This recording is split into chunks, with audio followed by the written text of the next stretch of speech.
Hello and welcome to my review of The Switch, starring Jennifer Aniston and Jason Bateman. Yep. A movie like this really tells me the summer is officially over. Let us bow our heads in respect. Wait, the summer sucked in terms of movies. Never mind. Alright, so The Switch centers on two characters, Jennifer Aniston and Jason Bateman. Jason Bateman is stuck in the friend zone with Jennifer Aniston, and Jennifer Aniston wants to have a baby, so she decides to go the sperm donor route, and they have this party for her insemination.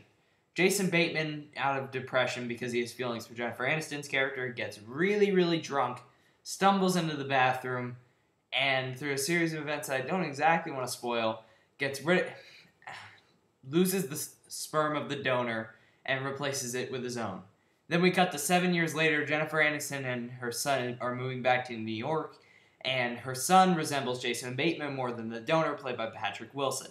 The twist here is that Jason Bateman's character is kind of a neurotic, pessimistic guy, and so the son kind of has these same qualities, and the son is like this outcast, OCD type of kid. This is the kind of movie that you go in, and you get exactly what you pay for. You expect a nice little romantic comedy with some funny lines and some good dialogue, like stuff like that. And that's exactly what you get. Everyone in the cast does a really nice job here. Jason Bateman I've always liked. He's always a very strong leading man. His character in this movie is a tad annoying at times just because of his little takes and neuroticness and stuff.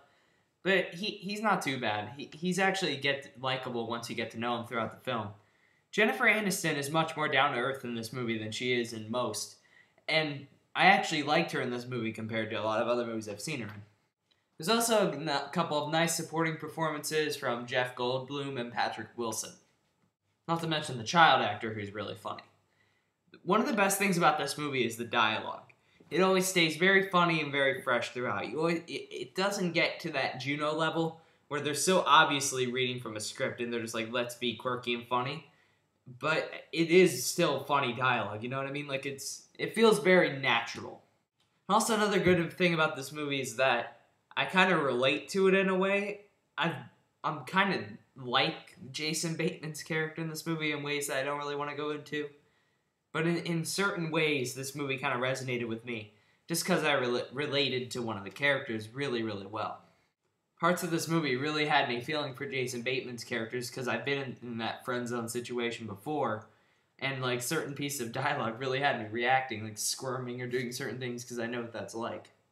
This is a nice little movie. I do have a couple problems with it though. My main problem with it mainly concerns the ending. Let's just say it goes the predictable route. It starts off really good, really honest, and really true, and I was like, wow, maybe this will actually stick to its guns and not to go the predictable route. In the second to last scene, though, it starts going in the right direction, and then there's one line that completely fixes the movie, or not fixes, but like kind of makes it go into that predictable direction, and just kind of sours it for me. It just never felt natural the way the ending progressed. I know it'll work for most audiences. Just for me personally, didn't really work. But overall, this is a solid, funny little romantic comedy that it's above average for this type of film. I'll give it 3 stars out of 4. If you're not interested in like Piranha 3D or Lottery Ticket or all this other crap coming out this weekend, you can go see this and have a decent time. As I said, 3 stars out of 4. Adios, people.